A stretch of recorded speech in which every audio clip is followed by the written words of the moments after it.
Good afternoon, everyone. Welcome to another episode of Dyslexia Success Stories. And this one is a phenomenal success story.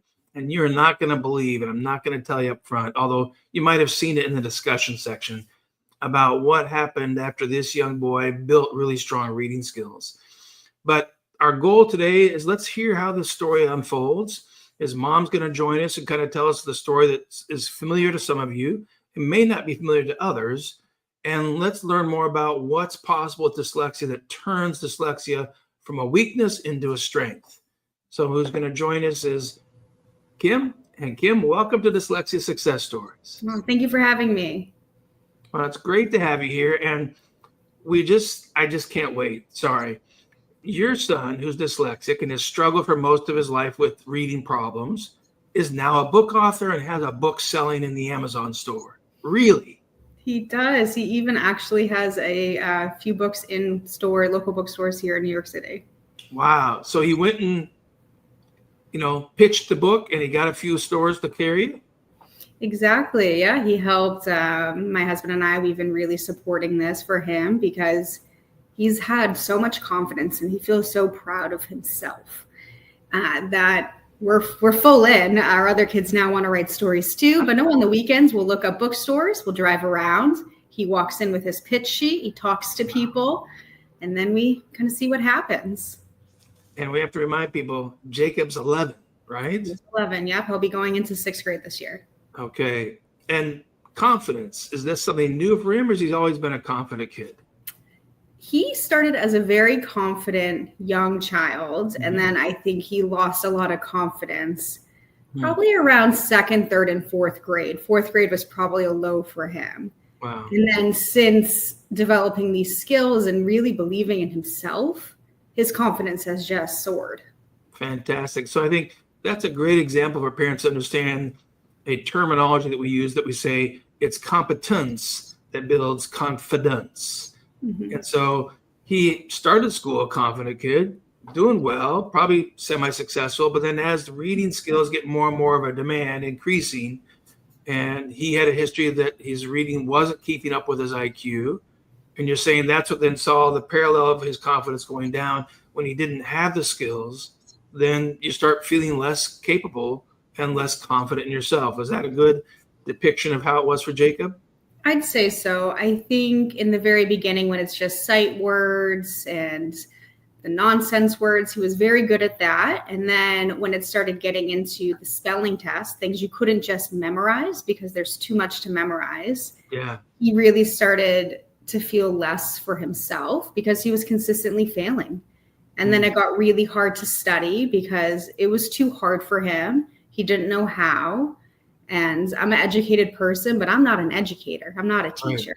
Right. I've taught adults, but teaching children, especially your own, is a whole different animal that I'm not good at it. Well, and to be fair to you, most kids do not want mom to be their teacher. They want you to be unconditional love, support, fun, safety, security of home environment, because teaching comes across as well as I'm not, that is a skill I don't have yet. I don't have something yet. And they don't want to disappoint.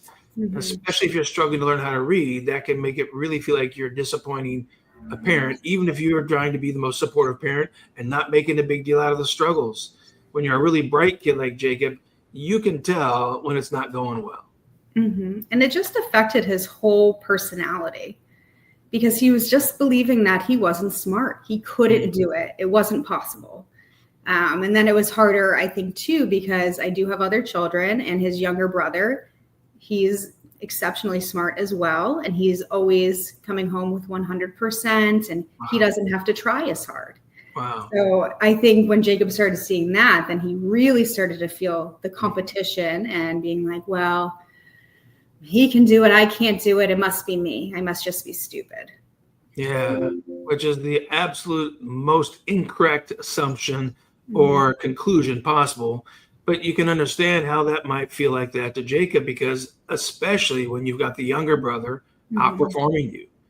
And you're like, wow, there must be something wrong with me because I can't do this. And especially when Jacob, as a bright kid, can recognize even friends in his classroom that they're performing better than he's performing. And he probably knows pretty well that he's pretty smart and they're not as smart as he is, but they, are getting better marks, Mhm. papers, or betting scores on the spelling tests. And that Yeah. is a real challenge to overcome. And even when mom and dad say to the child, "You're smart, we love you, you've got a good brain, you're great at this," the kids know that something's not quite right when they can't read well. Exactly. And he's always been a great conversationalist. He'll talk to you about all sorts of things, and he has a great memory, and he knows a lot about all sorts of different topics that I learned things from him all the time. It was just whenever he had anything that had to go from his thoughts to writing it, Mhm.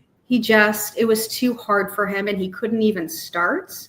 Right. So even like doing a math test where you had to explain your answer, he just couldn't do it. Right. So it started spilling into not just English and reading grades, but into his math grades because he could only answer half the problem. He'd get the answer right, but he couldn't fully answer the question. And that's when we really knew, okay, we have to do something because it's not getting better. It's actually spilling into other parts of his life. Right. And we need to do something when he's younger versus if he keeps feeling this way and things keep getting harder, it's going to be a bigger bridge to try to gap. Absolutely. The bigger gap, the larger amount of work it's going to take. Mm-hmm. And the more emotional struggle and the more mental health, consequences there are for letting or seeing a child struggle for 1, 3, 5, 10 years. Mm-hmm. So fortunate for him, you guys are proactive because you were working with his school. You were trying to get him services. You're trying to get him special help. And tell us about that. How is that working out? It was not working out well. His school believed that because he was very smart and he compensated in other areas, he didn't really have a problem that they could deal with because there was other kids who didn't test well, who didn't have the conversation skills, who couldn't do math. And for them, he was making it through. Mm-hmm. And comparatively, when we would have meetings with his teachers at conferences or with the principal, they'd say, "Oh, well, he's not the only one. There's 8 or 9 other children in his class. They're failing spelling too." Like it was supposed to make us feel better. Wow. That doesn't make me feel better at all, that he's one of many having this pretty profound problem. And you don't think you should change what you're doing. It was really disheartening because I always believed that the educators had his best interest at heart. But then it really became clear the older he got that the state tests and things like that really directed the teaching and the subjects and what they focused on. And I think that's really hard. It's not necessarily the teacher's fault. I think it's a system problem. He's had teachers who I really believe cared about him, but they just didn't have the resources to go back and teach him phonics. Yeah. I'll never forget meeting with one of his teachers, and I brought up, well, he's failing spelling tests. And she was like, well, I'm not responsible for teaching spelling. So I said, oh, well, are the spelling tests graded? Is it part of his report card? She said, oh, yes. And I said, I don't understand. You're grading him on something that's part of his test. It's required by the district, but you're not responsible for teaching it? Yeah. How is that? She's like, well, parents were. I'm like, yeah, I'll work with them. I'll do all kinds of homework with them. But in the end, I am not an educator. I've not been trained in this. Mm-hmm. I feel like if it's something required by the district, you should be required to teach it. Wow. I have to say, Kim, that's the first time in 30 plus years I've heard an explanation being, well, I don't teach that subject. No, I'm not responsible. They should have done that in earlier grades. Like, well, clearly they didn't. Right. And so what are we going to do? Yeah. You can't just skip it. Important. Yeah. That's when they started giving like, oh, well, we put speech to text on his laptop, on his Chromebook. That should help. And they were so proud. They thought we'd be so happy. But we were really upset because that's not solving the problem. If anything, it further validated to him that you can't do this. You need the special program to make it through. Wow. And that's the absolute wrong message we want to be giving someone. We absolutely want them to feel that they can do it, they have the capability to do it, and that we are teaching them how to do it. So that's the big challenge with things like assistive technology or people saying, well, AI is going to do that for us, in the next couple of years. So we won't have to read anymore. AI will just tell us what the book said, or we won't have to spell anymore. I'm like, but why would you not want to have those skills if you could? Because you can actually do more on your own without AI, and do more in different aspects of your life. And reading and spelling actually empower the brain with more knowledge, more reasoning, more problem solving. And they're also part of functional communication skills. And I don't think we want AI speaking for you. So you want to try to build these skills together. So yeah, some folks are really excited about, scanning pens that will read for you. I find those things to be horrific. I find those things to be, if the child has a deficit like blindness, and we can't change blindness, something that might read a book for someone that's blind, that'd be great, because we're not going to replace their vision.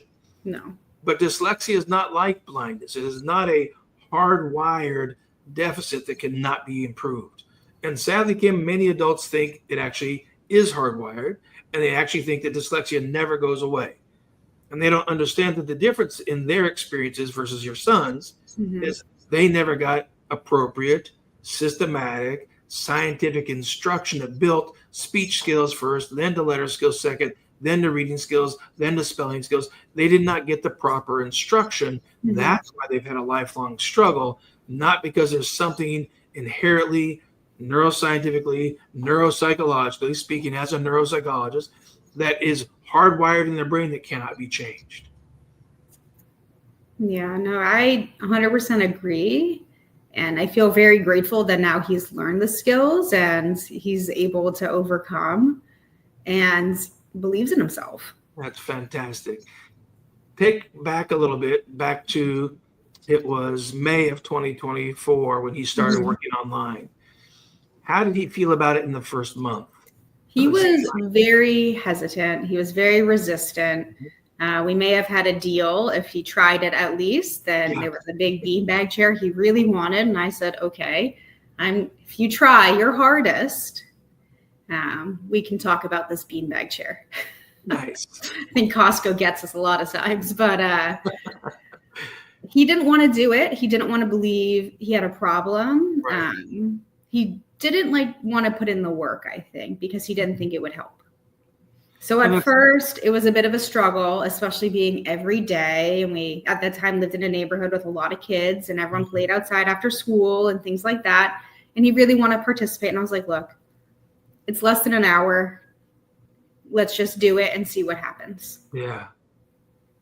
And the beginning part of the program is the most bizarre thing most kids might ever experience, because there's no letters, there's no reading, there's no traditional reading instruction.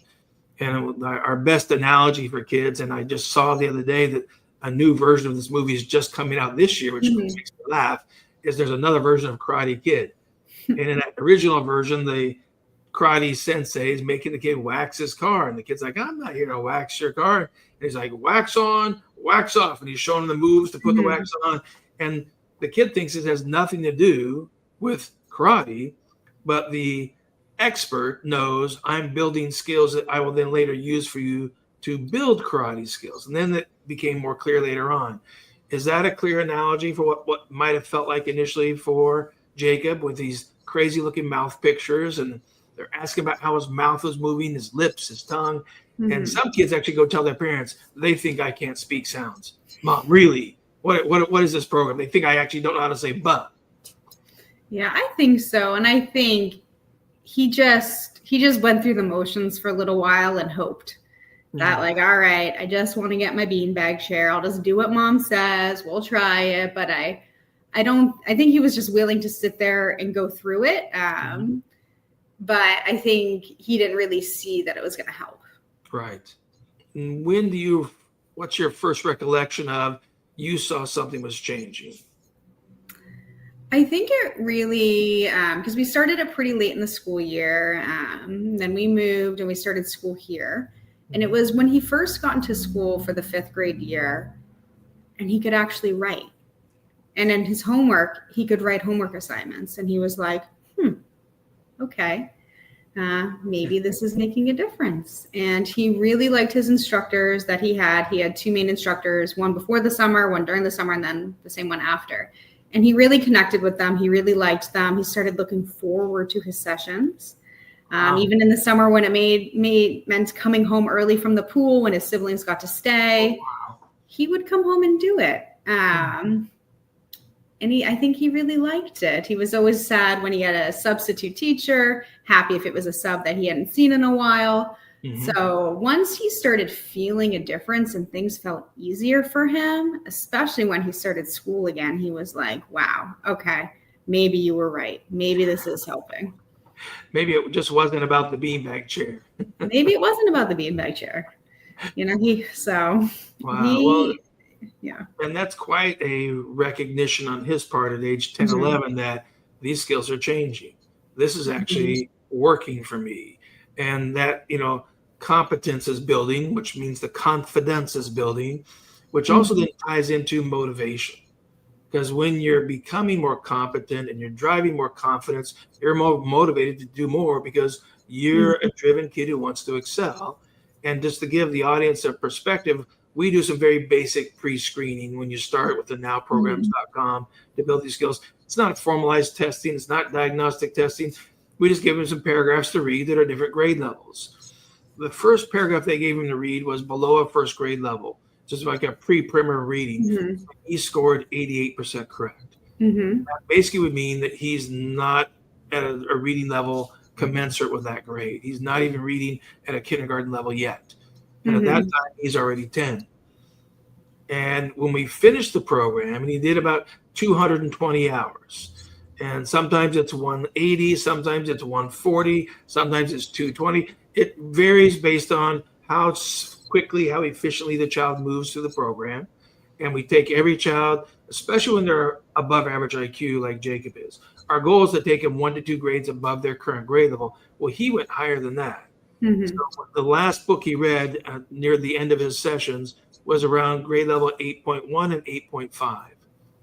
And at that time, what grade would he have been in? Because that would be 5th grade. Yeah, so that's May of 24, early 24, and he's still in 5th grade. So he's now actually reading over 3 grade levels above his current grade level with 97 to 100% accuracy. And these aren't like 3-sentence paragraphs. These are like 300-word paragraphs, 500-word paragraphs.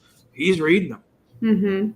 The strengths are there. The skills are there. We also measured a really important foundational skill that most parents don't understand is the driving force of building reading skills. And it's called phonological awareness. It's your ability to perceive sounds in words. Now, I don't know if Jacob did this, but you can tell me. Early on, when you have weaker phonological awareness, you're also likely to make some mistakes in speaking. You might mispronounce a word, or you might substitute one word for the other. A common example would be to say, he said to you, "Mom, I want to be pacifically clear." And you're like, okay, that's an ocean. I think it's Pacific. And he might drop a sound or change a sound. Was that ever present for Jacob growing up? All the time. Okay. And so that's what we say is the soft sign, or the more easily seen sign without even reading, that phonological system is not strong enough yet, because he's doing one of 5 things. He's leaving out sounds that do belong, and he doesn't know it. He's adding sounds that don't belong, and he doesn't know it. He's reversing 2 sounds, like switching them around, and he won't know that he did it. And he'll repeat a sound twice. It's only supposed to be there once. Or he might substitute one sound in place of another. So when you say Pacific instead of specific, you've dropped a sound and you don't realize you missed one of the sounds in the words. And so we measured that skill with him with a formalized standardized test, and he scored about the 47th percentile. Well, that's not severely impaired. That's average range. But his IQ is not the 47th percentile. And you're like, okay, so you really want this phonological skill to be on par with a child's IQ, and you want it to be rock solid strong. And he had some phonological skills for small 1-syllable words, but he really fell apart when you got to 2, 3, 4, and 5-syllable longer words, which tells us it's not fully developed, and it will hinder his progress in reading and spelling and in his accuracy of his speaking skills. At the end of the program, did they tell you where he got his phonological processing to? They did. I don't remember the number off the top of my head. I know it was a huge jump, though. I've got it right here on the screen, so let me switch over to it. He went from the 47th percentile all the way up to, oops, I lost it here, the 79th percentile. Mm-hmm. So now he's in the top 20, basically, instead of being in just below the top 50. Now he's at a much more high average range of phonological processing. Mm-hmm. Now we know that he's got this strength, this skill that will be there lifelong, and odds are it's just going to keep getting stronger and stronger. It's not going to be something that we have to do a booster with. We're never going to do more phonological training with him. Mm-hmm. And the best analogy is your other kids. They built phonological processing just because you guys spoke to them and because they were exposed to reading, exposed to spelling, and their brain picked up all that exposure and experience and built really strong phonological processing. And nobody had to do any formal instruction to it other than there was formal reading instruction. But you actually built their phonological processing in their first 5 years of life. And you built it just by talking to them and them talking back to you.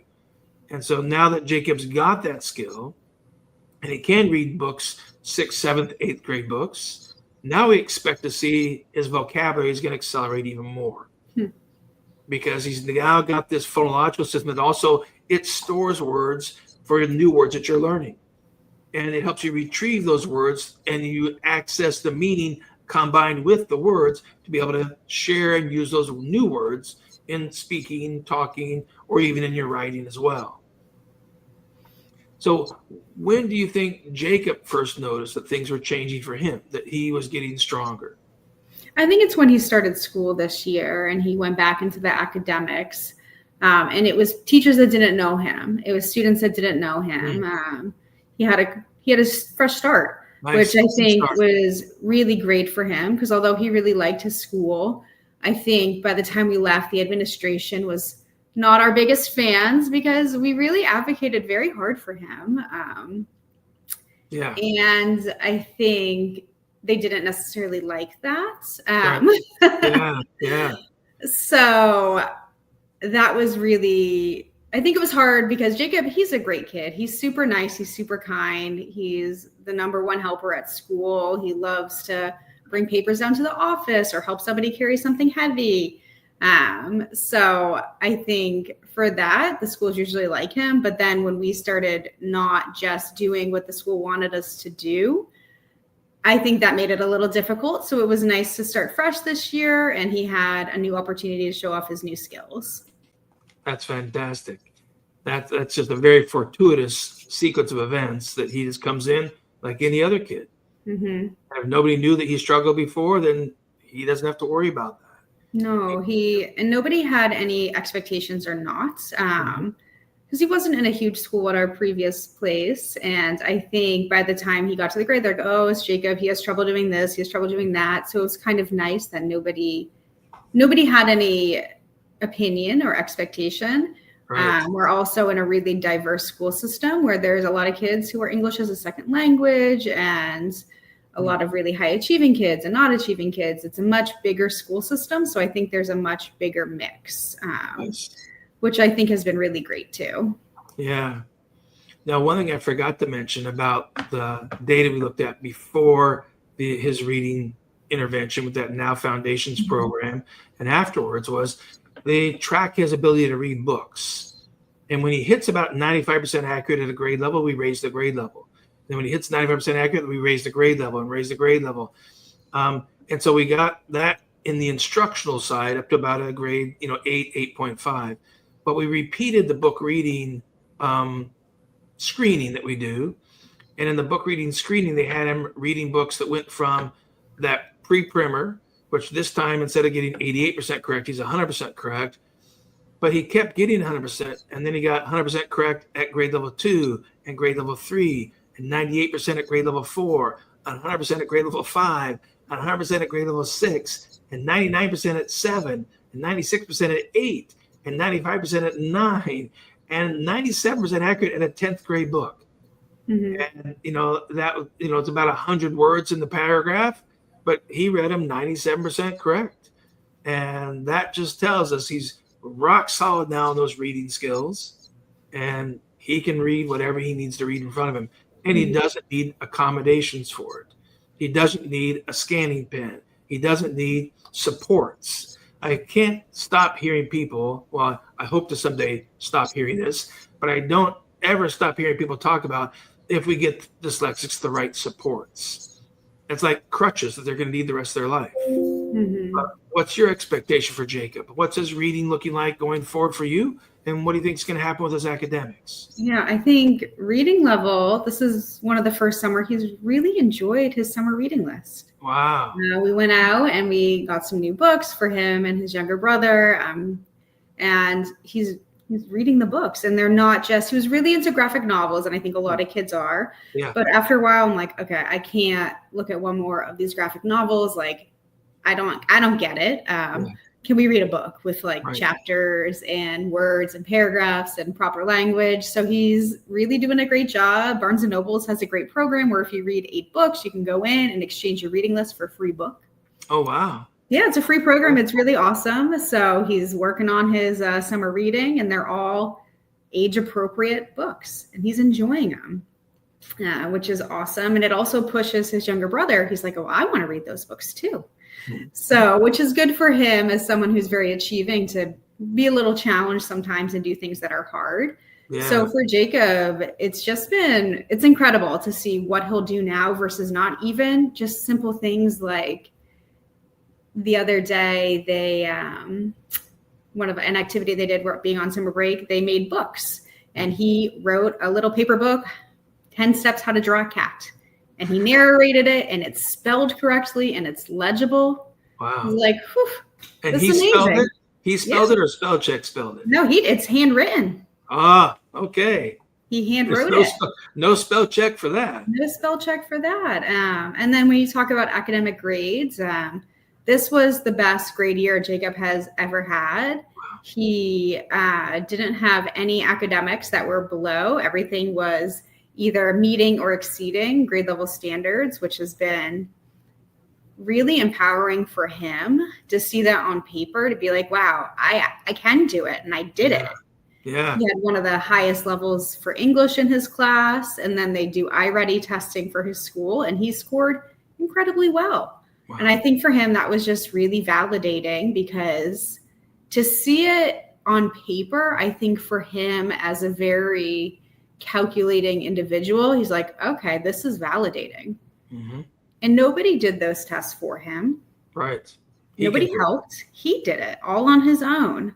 Mm-hmm. So I think he's going into 6th grade with a new level of confidence that I'm hoping he can just go with. And his school has been nothing but support about his book. They've put it out in the newsletter to the other teachers. Several teachers have purchased it and asked for his signature. Oh, nice. He even got invited to go to Career Day. And he set up a booth at Career Day. He was the only kid. And he presented to kindergarten, 1st, and 2nd graders. Wow. And since we've seen some of these kids in the neighborhood, and they've been like, oh, that's Jacob. He's the author. And he's like, I think I'm famous. I'm like, yeah, it's the first step, is being local famous, having people recognize you, and talking about it to people. Like, we'll go to a soccer match for his brother, and people will be like, oh, you're Jacob. He's like, oh yeah, I'm an author. I wrote a book. Like, he has a really positive way to describe himself, and it's a huge conversation starter with people. So for him, socially, academically, and just personally, this has just been a huge, important part of his life. It was interesting, a few months ago, he was like, I really don't know how to manage how people are treating me. I was like, what do you mean? He's like, well, people, they believe in me, and they think I'm smart, and people are asking me about my book and how I did it. And he's like, I'm not used to being treated like this. Wow. And I said, isn't that nice, Jacob? That people are asking you about your experience and how did you do it, and asking for help. Doesn't that feel really good? He was like, it does. And it was just so different for him, because he's not gotten to be in that role before, of the kid to ask when you're having trouble with something. So I think for him, it's all been a positive experience. And I think if we hadn't done the Now program, I can't imagine any of this would be possible, because with the book, it started off as a writing assignment, and previous Jacob would not have written more than the bare minimum requirement. Mm-hmm. Maybe he would have written very short sentences with almost no detail. He probably would have gotten a very average grade, and that would have been that. But for this, he wrote way more than the minimum requirement with all sorts of detail. His now instructor, Bryn, she'd save some time at the end, and he would read his story to her, what he added. Wow. And he really looked forward to it. And he to just give the kept on audience, working on it. yeah, and to give the audience some perspective, most folks don't understand. We did not do 3 to 7 years of tutoring to change Jacob's reading skills. No. It was actually 11 months. Mm-hmm. So from the month that he started until the month he finished, because he started at the beginning of the month and finished at the end of the month, it was literally 11 months of instruction. He's doing about 20 sessions. On average, it's 21.65 because some months have 4 weeks, some months have 5 weeks. But total was 220 hours of instruction. And he now is reading 2 to 3 grade levels or more above his grade level because he has the reading skills. And like you've said, he also now has the spelling skills, which is why he can write a book as well. And that's what most people find is hardest to believe about our company, about the nowprograms.com. Our number one pushback, Kim, is sounds too good to be true. I mean, we didn't know what to expect. I actually found Now Program through a Facebook group I'm in, Pharmacist Moms group. I'm a pharmacist by trade, and people were, it's not an uncommon problem, I think, especially for this age group, considering they didn't have a typical early education experience. Right. You know, and to no fault of their own, no fault of the schools. I think homeschooling and virtual school went from being very uncommon to being everybody very quickly. Yeah. And I think everybody did the best they could do at the time, but who knew what the consequences were going to be? So we started looking into Now, and it seemed like the most realistic thing for us to do. I wasn't sure how we would doing online tutoring, but it seemed like our best option, and certainly better than just doing what we were doing, which wasn't making a difference. Yes. And it's interesting because unfortunately, many parents had an exposure to online. It was with their kids, which is not a pleasant experience. It was like watching lectures online for hours at a time. And no parent likes to be lectured to for hours at a time. We also know lecture is the most ineffective teaching method ever.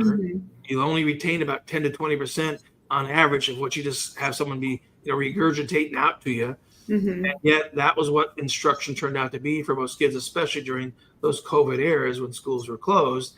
So when we tell people the nowprograms.com is an online edtech interactive, they still don't believe us to understand that, no, it's very much engaging. There's a lot of dialogue back and forth. The instructors are highly trained in a Socratic type of questioning, how to ask questions, to lead comparisons, to lead discoveries, to lead reasoning, problem solving. You're doing a lot of verbal thinking about sounds and about how words work. And then you're really beginning to carry out these actions with different activities. And so was there anything that particular that helped you choose Now Programs? Because let's be honest, there's about 1,000 different online companies today. There's more of an opening every day. There's more that someone says, like, I was a dyslexic adult and I've made up my own program now. And there's a difference between programs that have been scientifically tested and proven to be effective versus programs that someone has just made up and they think it helps. How you as a parent did you make that determination? I think for us, it was, for me especially, I really liked that it did have science behind it. As someone with a science background, that's something I can really understand and know how important it is, because we thought about hiring a tutor quite a few times, but then it's like, how do you know if they're good? Just because you have the background doesn't mean it's something that's going to make a difference. Right. And I ended up liking that it was online. My husband travels a lot. He's in the Army. So often I'm single parenting by myself, and it's hard to get someone somewhere every day and then figure out what am I going to do with the other kids. And I also work full time. So logistically, I did end up liking that it was online. And I liked that it had science behind it. And then on that Facebook group, there were a few other families that had success with it. So it seemed like one of the better options. There was also really good customer service when I signed up. I thought there was real people who called me to talk about it, talk about the options. It felt more personal.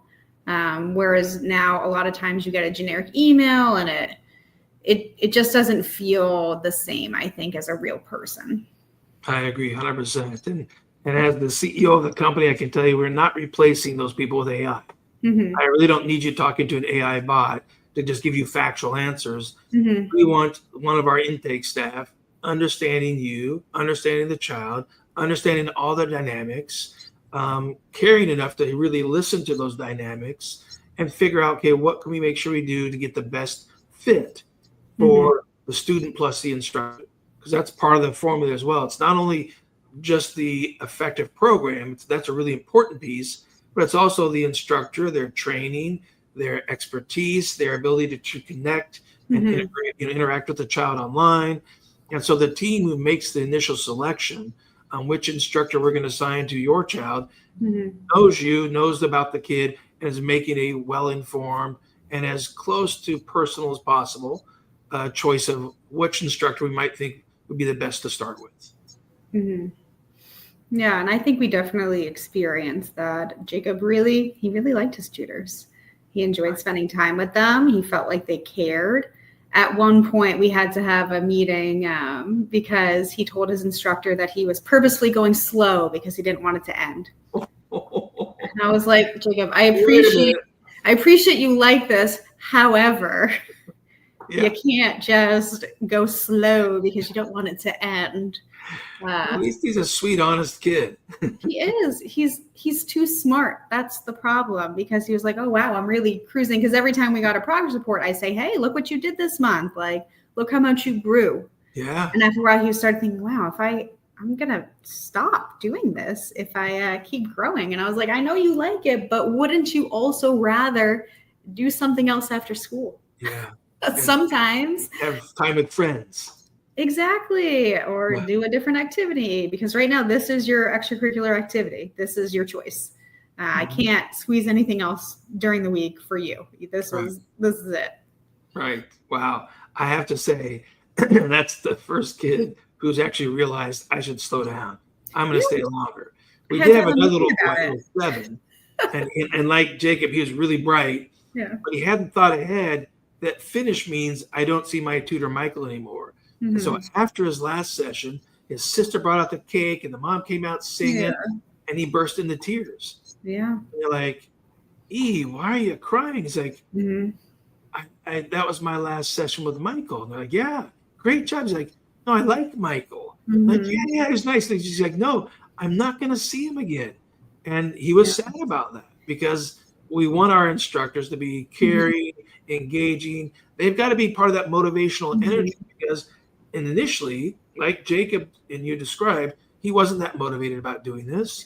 He wasn't going to be that optimistic about it working, because he'd had other programs that hadn't worked much. So why should he believe this one's going to work? And you have to be that kind of positive energy of give it a shot. Okay, let's get a little competition in here. Or if it's not competition that drives motivation, the instructors are trained in how to use some kind of content. Like if Hello Kitty's a motivator, we're doing some stuff with Hello Kitty along with the instruction. You got to build that mood, that engagement, because it also drives attention, focus, motivation, which drives accelerated efficiency of learning. Yeah, no. When now ended, we were all kind of like, oh, what do we do now? And there was a few days he'd rush him after school and be like, I'm ready. And then be like, oh, wait a minute. Wow. I don't have to do this. Like it was a transition, because we had done it for almost a year and it was just part of our normal everyday routine. We just did it. Sometimes if we were making up sessions, he would do 2 and he never complained. Wow.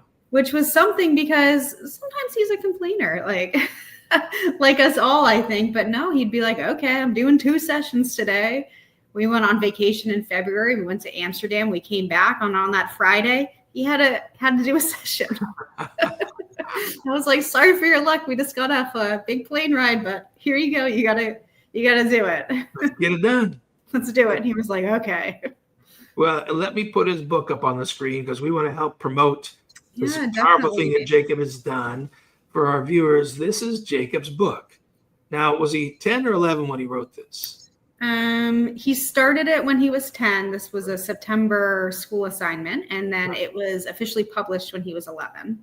And tell us about the assignment. What was the assignment that we clearly can see he went way beyond the assignment? Because I'm sure the assignment wasn't write a book and sell it on Amazon.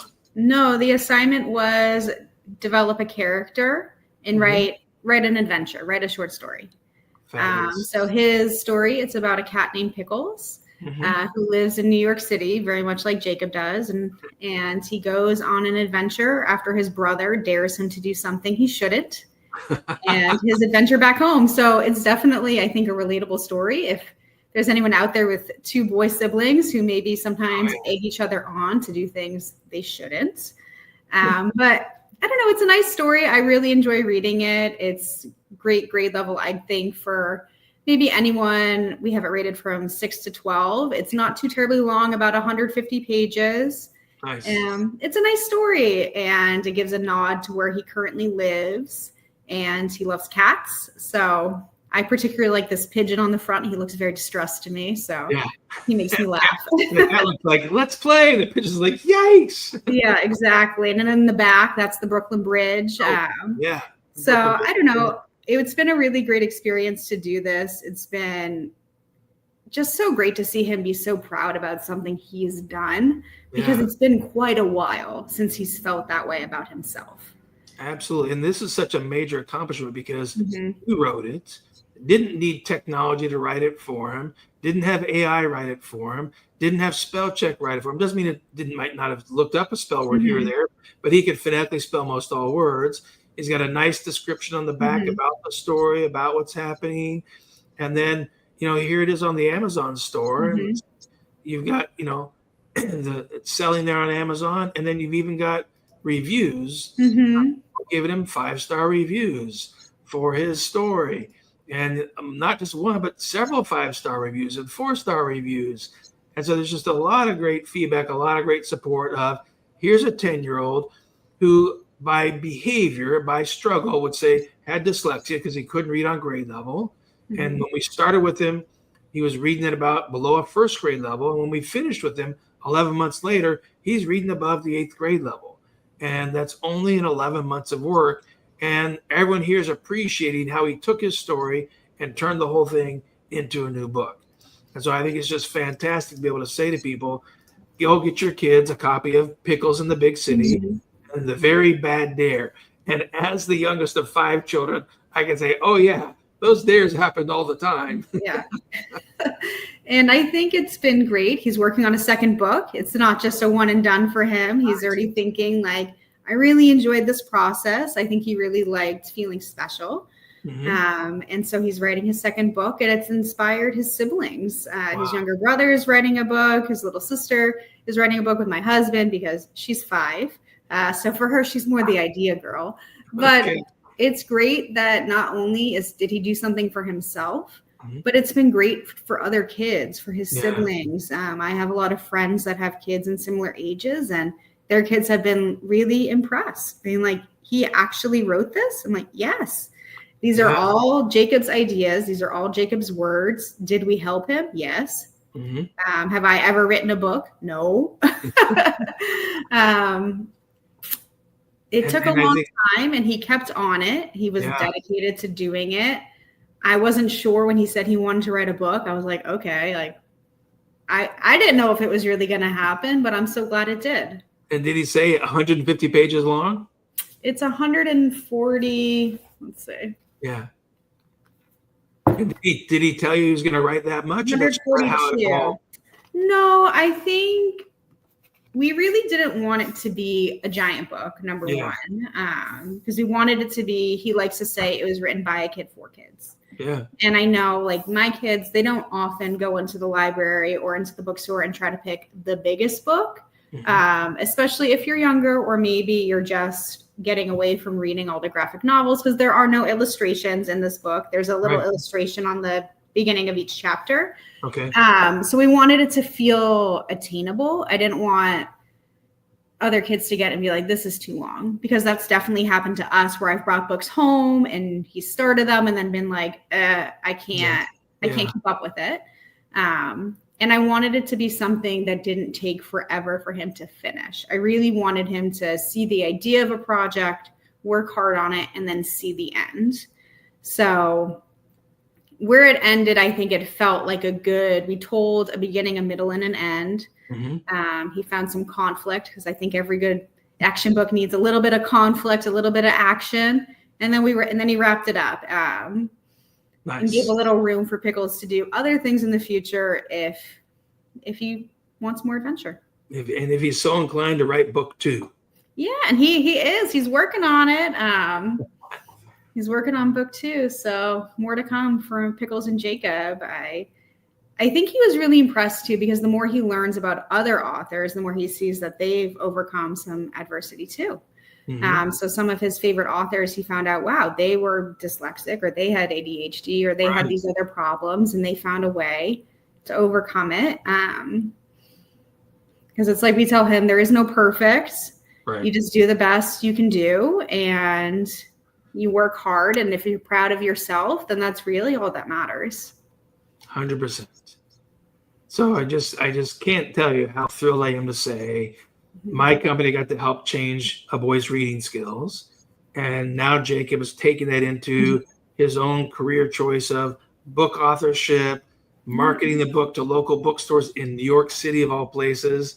That's probably a pretty tough crowd to be approaching cold. And he carries around with him when he goes out places. He brings one of his flyers. And if we go into the gift shop, he just goes and talks to people. Like, I was not a confident child. There's no way I would have done this. Yeah. So I'm just infinitely impressed with him that not only did he finish this, but he keeps working on it, because I think he's realized, like in the beginning, a lot of our family bought it. So we had a lot of sales, but then he realized that if he wants to keep getting the word out, he's going to have to put in some continued effort. Yeah. So it continues to be a learning experience. And we've talked a lot about how to price things and profits and splitting your profit with your publisher and the cost of marketing. Because marketing is often not free. Yeah, 100%. So he's learning a lot of different skills and different ideas, and then what he's going to do with his earnings. Talking about learning how to be investments and savings, and it's okay to spend money on things that you want too, because you did this big thing, and you should get to treat yourself sometimes too. So it's just been a great experience, and honestly, I can't imagine what he would be doing if we hadn't found this program. So we are very grateful. Thank you so much, Kim. And I think I want to end with one topic, which is having a science background that you have. It's very easy for you to understand that my team and I worked very hard for 15 years publishing all these research studies. These are not small studies. Each of the studies that we had to get funded, it's like about a 600-page grant that gets vetted by a panel of national experts. They rank it and rate it based on its scientific rigor, its outcomes, and it's really only about the top 3% that get funded. And we didn't get funded once, we got funded multiple times to do these what's called randomized controlled trials. And from the pharmaceutical industry, here's a piece that you may not know, but you'll appreciate as well, which is most all medications are going through randomized controlled trials. You'll know a medicine called Nurtec ODT. And Nurtec is a migraine medication. And my brother Charlie invented Nurtec.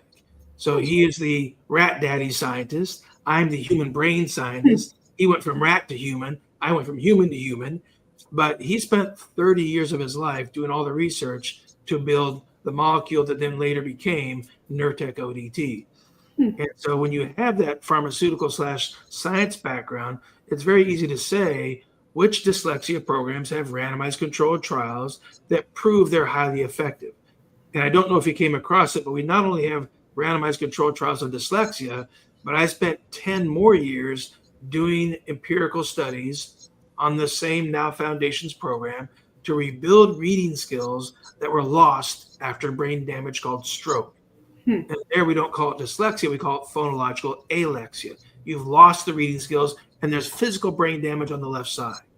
And I'm happy to say that when I ended that career of stroke research, we were 70% successful, either rewiring the right side of the brain to take over reading skills, or there was still enough healthy brain tissue left around that language area, we could rewire the residual or leftover brain tissue to rebuild reading skills back on the left hemisphere. But for you, talking to many of the audience here who don't have the science background, how do you help parents choose between what's the right dyslexia program? What else would you share with them as might be an important thing to consider that we would hope more families will choose nowprograms.com because it's highly successful, but there's an extensive amount of competing programs. There are a lot of programs out there. You're definitely right. And I think if I didn't have a science background, I think what I would really look at is I liked all the different options that Now had. So you could do the small group classes, you could do one-on-one, you could do like even smaller groups. So I really liked that. And I liked how transparent Now was with the pricing and with the commitment, because it is a big commitment to commit to doing something 5 days a week, every day at the same time. It felt really hard. I was like, how are we going to do this? And at first he started doing it at school, which worked out well, and the school supported him with that. But when we moved, it's not that I didn't want the school to know, but I just wanted him to have a fresh start. Yeah, which is good. I didn't want anyone to have any possibly negative associations with what he was able to do. So then we transitioned it to home. So I think to know that it is incredibly helpful. And if it's a family like ours that's having trouble with getting the school to support doing something different and supporting their student to be successful, it can be really hard to start looking at different places to go. But I liked how it was the flexibility with Now. There was quite a few times we had to reschedule something and it was never a problem because schedules change. Things come up. There's field trips at school. You go on vacation. So just knowing that the Now programs, they'll really work with you to make sure you're meeting your goals. And like when all of a sudden Jacob wasn't doing what he was supposed to, no one was afraid to tell me. Or if he wasn't paying attention in class, his Now professor would send me a text, be like, hey, can you come in here? Because Jacob is not doing what he's supposed to be doing. So there was constant communication. It wasn't like I had no idea what was happening. Super. And did you ever watch any of the sessions yourself? I did sometimes towards the end. In the beginning, he really didn't want anyone to be there because I don't know if he was embarrassed because it felt strange, like you said, doing just like the mouth movements. He was like, I don't want anyone to watch me do this. Yeah, it's a little silly, Mom. Get out of here. Yeah, and I'm kind of like the Pied Piper at my house. So if I go somewhere, usually my smallest entourage follows me, which he really doesn't like. So we give him a lot of privacy to do it, but occasionally he'd call me in or I would just take a peek if things sounded like, I'm not sure what's happening in there. I would just take a look. But for the most part, I think in the beginning and in the middle, he really wanted to do it by himself. But towards the end, when he felt really successful and he was doing a great job, he'd be like, hey, watch me. Look what I can do. Nice. That's fantastic. Mm-hmm. Well, Kim, thanks again for your time and for sharing this powerful story of Jacob's dyslexia didn't define Jacob. Now Jacob doesn't struggle to read and spell. Now Jacob wrote a book and he's selling it on Amazon. Yeah. We're going to want to do a press release about that because not many kids with dyslexia go actually do the writing themselves. There's others who use technology, but he didn't use technology. He used his hand or the typing or working with mom and dad to do the editing, and literally has changed his trajectory of his self-esteem because his competence went up and his confidence came right along with it. So thank you for the time. And we're so happy for the outcomes. And we appreciate you helping share Jacob's story with others. For your youngest, if you don't know, we've built an app. And the app is for 3 to 6 year olds. And it's got this crazy name. It's on the screen now. It's called Lip Letter Land. And if you go to lipletterland.com, that Now Foundations program has like about 10 sections that we have to cover. But Lip Letter Land just does like 2 of the 10 sections. and it's only for 3 to 6-year-olds. And they learn about their mouth and what their mouth is doing and what it sounds like and what it looks like and what it feels like and what's a lip popper and what's a tongue tapper and what's a tongue scraper, all that kind of silly stuff that Jacob did in the beginning. We know that if we get 3, 4, 5, and 6-year-olds doing that now, they're more likely not to struggle to read and not to struggle to spell. So we now are launched in the Apple Store, and I'm happy to say, after 6 months of fighting with them, we're finally launched in the Google Store as well. And so consider that a possibility. It's also for enrichment. It doesn't mean the child has to be struggling. We want to make sure they don't struggle. And that's why we built Lip Letterland as another tool for families to have access to. Excellent. No, I'll definitely check it out. She's going into kindergarten this year, and I know you're going to learn to read. So There you go. we're always looking for different ways to help our kids. Well, and it's the whopping $6.99 a month. Oh, So not a high dollar app. It's what we Yeah. call I'll give credence to Mr. Schwab, the Charles Schwab model of do something with a low profit margin, but then try to sell a whole bunch of it. And that's our goal. And then we generate scholarship funds off the app as well to help provide partial scholarships to families who may not be able to afford even the lowest price. And now Foundations program and that nowprograms.com, it's as low as $30 an hour. And there's very few dyslexia programs available at $30 an hour. And there's none but ours available backed by 3 5-year randomized control trials. So we're happy to have this success story. Happy to have you sharing it. And please tell Jacob our best congratulations. And I bought 10 copies of the book. And we're going to be sharing with some of his instructors and some of his staff that helped him as well. And we'll have a couple of copies in the Moore Center clinics for kids who come in to say, hey, look, a kid who did this Now Foundations program wrote a book. You could do it too. Exactly. Well, thank you so much. We've really appreciated the whole experience and to share a story. Fantastic. All right, everyone. Well, that's it for this edition of Dyslexia Success Stories. We'll be back in 2 weeks. And Jacob can watch this and tell us how we did, Mom. Okay? Thanks so much. Bye-bye, everyone.